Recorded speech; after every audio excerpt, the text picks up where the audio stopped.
Every evening the millionaire noticed the same thing. His son came home dirty, quiet, and strangely distant from him. Mud on his shirt, dust on his shoes, eyes heavy, like he carried a secret too big for a small child to hold alone. The father first thought it was school trouble, maybe fights, maybe bad friends pulling his boy into habits he feared. But the strange part was the silence, because his son once shared every small story, every smile, every tiny win. Now dinner felt colder, the table longer, and the distance between father and son wider than their mansion walls. "Why are your clothes always filthy?" he asked one night, voice sharp, not seeing the flinch in his child's eyes. The boy lowered his head, whispered, "Nothing," and walked away, leaving the father angry but strangely uneasy. Servants said school was normal, grades fine, no complaints, yet something about his son's eyes felt older now. That night the father couldn't sleep, guilt mixing with pride, wondering when he stopped really looking at his child. He remembered board meetings, business trips, calls during bedtime stories he promised, but never truly finished. Maybe the dirt wasn't the problem, maybe the silence was, and that thought began to scratch inside his chest. The next afternoon, instead of going to the office, the millionaire made a decision that would change everything. The next day, he left home in his luxury car as usual, but told the driver to stop 2 streets away from school. For the first time in years, the millionaire waited outside like an ordinary parent, heart beating with strange fear. He watched children run out laughing, bags swinging, parents waving, a world he had been too busy to notice. Then he saw his son walking slower than others, shoulders small, eyes searching the road like he was careful. The father stayed back, hiding behind tinted glass, telling himself this was just to check, nothing more at all. But when his son didn't turn toward home and instead took a narrow side street, the father felt sudden panic. He stepped out quietly and followed from a distance, suit out of place in streets where paint peeled off walls. His expensive shoes touched broken pavement, passing small shops, old houses, and children playing with worn toys. This was not the world his son was supposed to walk in, not the clean path from school to guarded home. The boy kept going deeper, past places the father had only seen from car windows, with doors safely locked. Questions grew louder in his mind. Who was his son meeting here, and why hide it every single day? Then the boy stopped in front of a place that made the millionaire's heart drop straight into his stomach. It was an old, half-broken building, walls cracked, windows covered with cloth instead of proper glass panes. The millionaire slowed his steps, confusion mixing with fear, as his son pushed the weak wooden door open. Inside, the smell of dust and damp air drifted out, a place no rich father would ever imagine his child going. He moved closer and looked through the gap, and what he saw made his breath freeze inside his chest. His son had knelt beside a smaller child sitting on the floor, clothes torn, face thin, eyes quietly tired. From his school bag the boy took out his lunchbox, still half full, and placed it gently in front of him. The smaller child didn't speak, just stared at the food like it was something too good to touch at first. Then slowly, with shaking hands, he began to eat, and the millionaire felt something heavy break inside him. His son smiled softly, wiping the other child's face with his own clean handkerchief like an older brother. Mud on his clothes, dust on his shoes. It wasn't carelessness, it was from sitting on that dirty floor. Day after day his child had chosen this place, this boy, this quiet kindness instead of comfort and games. And the father, who owned half the city, stood outside, realizing how small he truly was at that moment. The millionaire stepped back from the door, his chest tight, as guilt rose heavier than any loss he had faced before. All these years he taught success, money, status, yet his little son was teaching humanity without saying a word. He watched his boy laugh softly, sharing crumbs like treasure, sitting on dust without a single complaint or fear.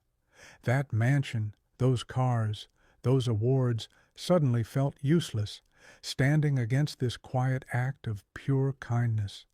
His son removed his own sweater and wrapped it around the smaller child, who shivered in the cold shade inside. The millionaire remembered scolding him for losing clothes, never asking where those missing things had gone. Each dirty stain on his shirt now looked different, not mess, but proof of love his father failed to see. Tears burned his eyes, but he stayed silent, ashamed to interrupt something more sacred than any business deal. For the first time, he saw his son not as a child to control, but as a heart bigger than his own. The powerful man who commanded hundreds felt helpless before the quiet goodness of one small, gentle boy. He realized his son never came home dirty from trouble, but from carrying someone else's pain every day. And standing outside that broken building, the millionaire felt his proud world beginning to quietly fall apart. The millionaire could not stay hidden any more, so he slowly pushed the door and stepped into that silent room. His polished shoes looked strange on the dusty floor, his expensive watch shining in a place forgotten by time.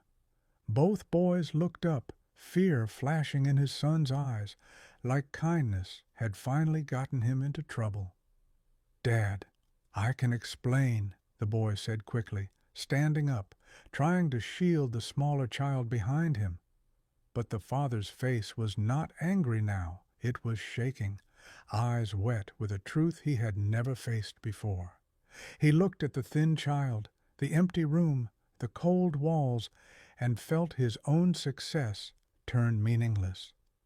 "This is why you come home dirty?" he asked softly, voice breaking under the weight of his own shame.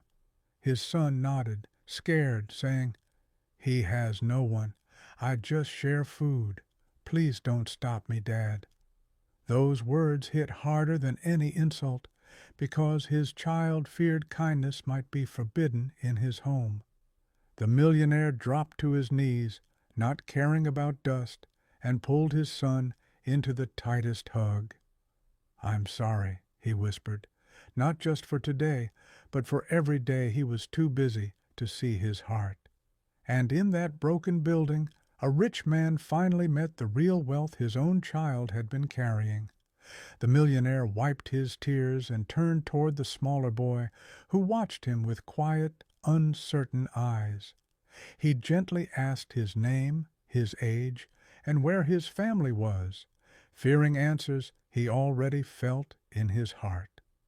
The child spoke softly, saying his parents were gone, and this old building was the only place he could stay. Each word landed heavy, and the millionaire felt shame for every complaint he ever made about his own life. His son held the boy's hand tightly, like he had been doing this alone for longer than a child ever should.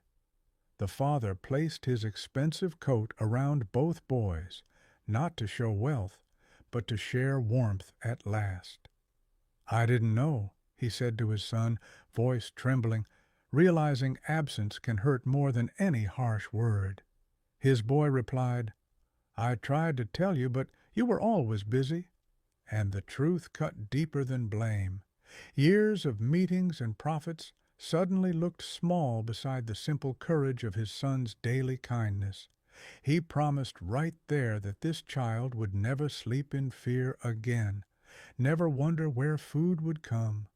For once, his power would be used not to grow business, but to protect the life standing before him. And in that dusty room, a new father was being born, shaped by regret, love, and a second chance. That evening, the millionaire brought both boys home, not as charity, but as family his heart had accepted. Servants stared in shock, but he didn't care, because for once his decision came from love, not pride. He told them to prepare a room, warm food, clean clothes, and a doctor, not tomorrow, but right now. His son watched quietly, eyes shining, seeing a father he had wished for, but never asked out loud. At dinner, the table no longer felt long and cold, because 3 plates carried warmth across the room. The millionaire held his son's hand and said, "You taught me what no school or success ever could." He turned to the smaller boy and promised, "You are safe here. No more nights alone or afraid again." Tears fell freely, not from sadness, but from the relief of hearts finally understood without fear or distance. The mansion that once felt empty now felt alive, filled with a kind of wealth money could never buy. Dirty clothes, once a reason for anger, had led to a truth that cleaned a father's blind, proud heart.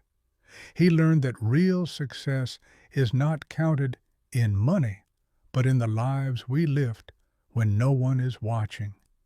And from that day on, the millionaire followed his son's example, choosing kindness first in every step. In the days that followed, the house changed slowly, not in design, but in the feeling that lived in every room inside. Laughter echoed in halls once silent, small footsteps running where only expensive shoes once walked with pride. The new boy smiled more each morning, fear fading, learning that safety can feel strange when it arrives late. The millionaire adjusted meetings, canceled trips, choosing bedtime talks over deals that once felt urgent. He listened now, truly listened, to stories about school, friends, dreams, and small worries children carry. His son no longer walked with heavy shoulders because secrets shared in love no longer weigh a young heart. Sometimes the father found muddy shoes near the door again, but this time he smiled instead of shouting. He understood now that dirt can mean a day spent helping, sharing, or simply being human in a hard world. The servants noticed, too, their employer softer, greeting them by name, asking about families he ignored before.